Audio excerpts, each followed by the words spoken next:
محبوب پیغمبر ولا راغی ویزا اللہ رو لے گلم خپے ویو لک پریشان وی خاللہ فرمائی اذا ما دی محبوب توایا یسوک پتا یو ذل درود شریف ہوئی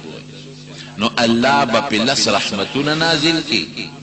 لس با ولا گناہونا و رجی لس با ولا مرتبی و چتی کی سوچوے دیر لس رحمتنا لس مرتبی و چلتیگی لس گناہونا رجیگی یو دا چی سوک درود شریف ہوئی وی دا مارا دی محبوب نا تپوسو کا ہر رضی تا اس خوشحالے کنا وی رضی تو خوشحالے شو پس خوشحالے شو دا دی امت پا دی فیدہ خوشحالے شو چی امت پا دا ما پا یو دل درود شریف دیرش فیدے ملاوی پا بعضی موقع 50 پا بعضی موقع او یا فیدے ملاویگی دا دا درود شریف برکت تیرونو نو درود شریف دا ډېر د فائدې شی دی درود شریف چې څومره مسلمان وای دا پیغمبر علیہ السلام ته پیش کیږي حدیث پاک درته ویم نزان نه ویم نبی علیہ السلام فرمایي ان لله ملائکه سیاحین فی الارض یبلغون عن امتی السلام وی دا خدای فرشتي دی په مقدس مکه ګرځي چکرې لګي څومره چې په ما درود سلام کم ځای څوک وای دا فرشتي ما ته رسي نو دا اکثر طالبانو ته یو خبره زویم گورا درود شریف فیدی پخپل دے ثوابونا مرتبی و چتی دل پخپل دے لیکن دا چی دستا نم دا درود شریف دا برکت دا پیغمبر علیہ السلام پا مخ کے غشت لکی گی فرشتہ و توی سیف شتا پلان کی امتی دا تورنگزو دا کلی دا فلان کی زوی دا پتانن سل کرتا درود شریف میلے دے رشتی اوائی چی حضور پاک پستا نم غشت لکی گی درود شریف دا برکتنا او ستا دا پلار نم غشت لکی گی دا دین الوی سعادت پلشتا او چی داوتوی چی سل کرتا در باندی فلان کی درود شریف ہوئے اب سونا خوشحال ہے اور سر پگوان کی حضرت ابوبکر و حضرت عثمان دفن دی رضی اللہ عنہما عغیب پی سونا خوشحال او نبی علیہ السلام بدر لسمر دعاگانے کے یو سڑے حج لروان یو قافلک دزوی سرا نو دی غریب نا جوڑش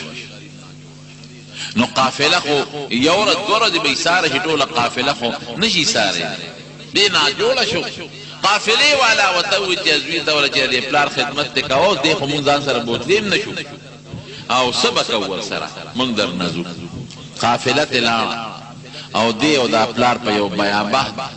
دشت و جنگل کے پاتی شو چی پاتی شو دا پلار غریب وفات چی وفات شو نو دیزوی پی سادر واچو چی زم دی اخوا کی کلیلا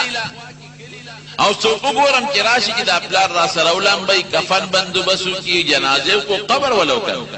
مسافر دی لار دا کلی خلقو تیوی چی دا قصد مسافرین او پلار منا جوڑ او قافل رانا لان او میں خدمتو کو بس مشکور ہے راشے میرا بانیو کہ دا کفن دفن انتظام دا جنازے غیوی تزمون در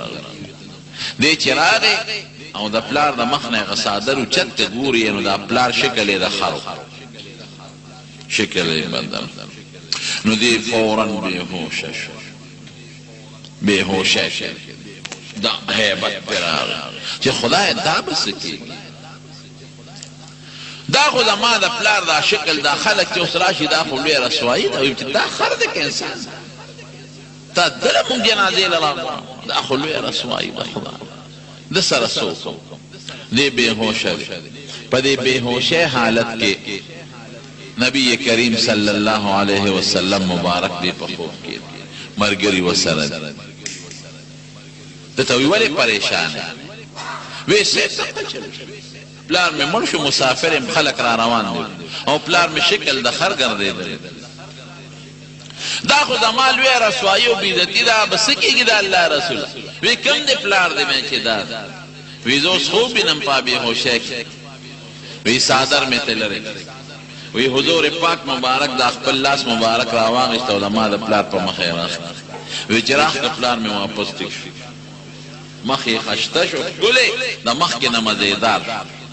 وی زوار من دا مکل سلام چه خدای دا اللہ رسول دیر شکریا دا تا خود ما پلار سر الوی احسانو سیب تاسو سنگر آلے وی استا دا پلار دیر گنانگار او دا خدای نا دیر لرم خو ده به یو عمل کو چې ده به روزانه درود شریف وی او ماله به ماسخوتن یو فرشتې را رسول وی نن هغه فرشته چې راله او ما ته د خپل امت درود شریف پیش کول نو یې د ده درود شریف پکې رانغلل نو ما ته تپوس وکړ چې یاره د پلانکي کلي یو سړی و دی نوم اخو به روزانه په ما درود شریف پې وراتلل به جوړ ناجوړه رڼا ورځ دې دی نه دي کتلی تیارې ته نن د هغه درود شریف رانغلل نو فرشتې راته وي چې خو وفات شوی او صاحب تا ته ضرورت دی ګورې که حاجت وله پوره کولی شي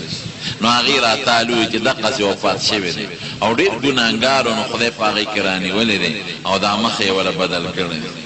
تا ته ضرورت دی که څه مدد ورسره کولی شي نو زه رالم چې دا مدد مې ورسره وکړم نو دا زوی یې وایي راویښ شم چې راویښ شم څادر مې د پلار د مخ نه لرې کړ نو مخ یې سم شو او د مخکې نه زیات خشته و رڼا کړ دا درود شریف برکت قسم دې د درود شریف ډېر ډېر برکات دي مونږ له یې ګورې خیر دی د هغې یو مثال درکړم